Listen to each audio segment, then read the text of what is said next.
যে মানুষকে ভয় ধরে নেয়, সে মানুষের ধর্ম, কর্ম তার থেকে দূরে চলে যায়।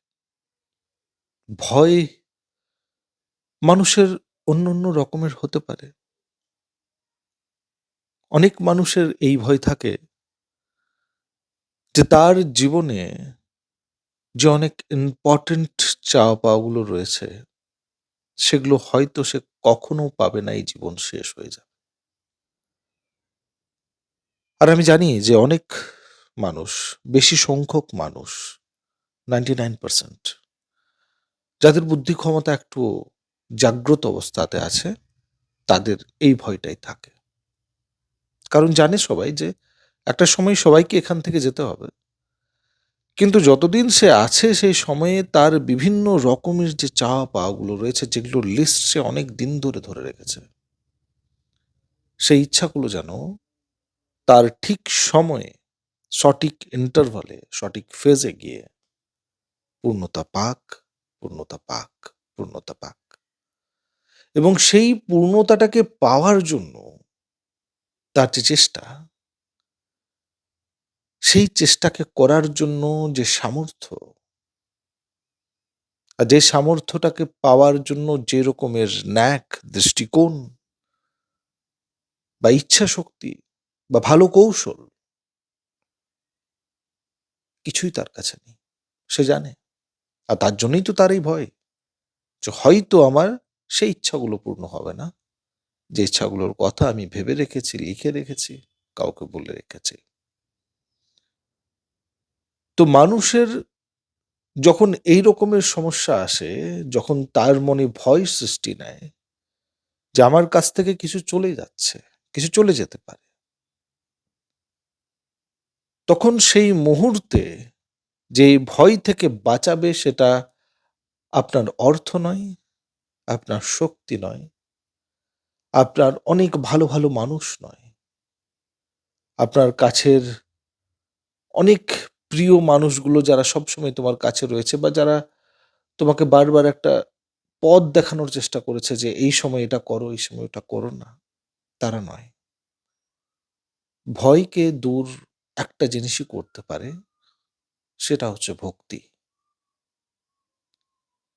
যখন তুমি ভক্তি লাগাবে, তখন ভয় দূর যাবে। প্রশ্ন এটা ওঠে যে ভক্তির জন্য করতে কি হয়? কোথাও যেতে হয়? মন্দিরে যেতে হয়, মসজিদে যেতে হয়, গুরুদুয়ারাতে যেতে হয়, চার্চে যেতে হয়? না। ভক্তির জন্য কোথাও যাওয়ার প্রয়োজন নেই। ভক্তি স্থাপিত সেখানে হয় যেখানে বিশ্বাস সবথেকে বেশি প্রবল এবং শক্তিশালী হয়ে দাঁড়ায়। যেখানে বিশ্বাস আছে, সেখানে ভক্তির জন্ম হবে। আর যেখানে ভক্তি থাকবে, সেখানে ভয়ের কোনো স্থান নেই। কারণ ভয় আর ভক্তি দুটো একসাথে চলে না। মানুষের ভয় হতে পারে যে আমার হয়তো কোনো না কোনো রূপে এই শরীর থেকে আমার দূরত্ব এবারে তৈরি হচ্ছে। এই শরীর আমাকে ছেড়ে যেতে হবে। মানুষের ভয় হতে পারে যে আমার অনেক ইম্পোর্টেন্ট জিনিস, যেগুলো আমার জন্য বড্ড দরকারি, সেই জিনিসগুলো আমার থেকে দূরে যেতে পারে। সেটা ভয় হতে পারে। কিন্তু যখন কোনো মানুষ নিজের থেকে সুপিরিয়র পাওয়ার, নিজের থেকে উন্নত শক্তি, যেটা এই প্রকৃতিতে বিরাজমান রয়েছে, তার কাছে নিজেকে সারেন্ডার করে দেয়, তখন কিন্তু আর ভয় থাকে না। তখন তার ভয়ের উপায়, তার ভয়ের যে শেষ করার, তার বিমোচন করার যে ক্ষমতা, সেটা সেই উপরে যিনি রয়েছেন তিনি দিয়ে দেন। মানুষকে বিশ্বাস শুধু এইটুকুনি করতে হয় যে আমি যেন নির্দ্বিধায় কোনো রকমের কোনো সমস্যার থেকে দূর করে নিজেকে, বিভিন্ন রকমের কষ্টের থেকেও দূর করে নিজেকে, সমস্ত জিনিস সমর্পণ করে দিই তার কাছে। আর যে সমর্পণ করতে পারে, তার শক্তির অভাব হয় না। যার শক্তির অভাব হয় না, তার সামর্থ্য জোগাড় হয়ে যায়। আর যখন সামর্থ্য, শক্তি চলে এলো, তখন প্রথমে কি বলেছিলাম? যে জিনিসগুলো আপনি চান সেটার জন্য আপনার যে দৃষ্টিকোণ, আপনার সামর্থ্য, আপনার শক্তি সেগুলো নেই, সেগুলো আসতে আরম্ভ হয়ে যাবে। আর যখন সেগুলো এসে যাবে তখন আপনার যে ইচ্ছা আছে সেটাও পূরণ হয়ে যাবে। যদি কোনো জিনিসকে পাওয়ার জন্য শুধু ওইটুকুনি দরকার আছে তাহলে তুমি পাবে না। কোনো জিনিসকে পাওয়ার জন্য তুমি কতটা নিজেকে ত্যাগের মুদ্রাতে আনতে পারবে, তবেই এটা শক্তিব্যাপী এবং নিজের জীবনের সবথেকে ইম্পোর্টেন্ট চ্যাপ্টার্স গুলো তখন তুমি বুঝতে আরম্ভ করবে।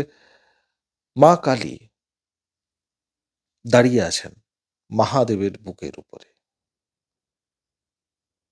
আপনি এই অনুভবটাকে কখনো নিয়েছেন যে বেশিরভাগ যখনই মায়ের উপাসনা হয়, দুর্গার উপাসনা, কালীর উপাসনা, চণ্ডীর উপাসনা, মাথার মধ্যে একটা চিত্র সবসময় মাথার মধ্যে আসে যে মা কালী উগ্র রূপে, এক হাতে রক্ত, এক হাতে মুন্ড, এক হাতে খড়গ, মুন্ডমালা নিয়ে মহাদেব, যাকে ভোলা বাবা বলা হয়, যার প্রত্যেকটা জিনিসের মধ্যে হ্যাঁ আছে, সে না বলতে জানে না। রাবণের যখন ইচ্ছা হলো যে আমাকে এটা চাই, ঠিক আছে নিয়ে নেয়, জানে যে ক্ষতি করবে, নিয়ে নেয়।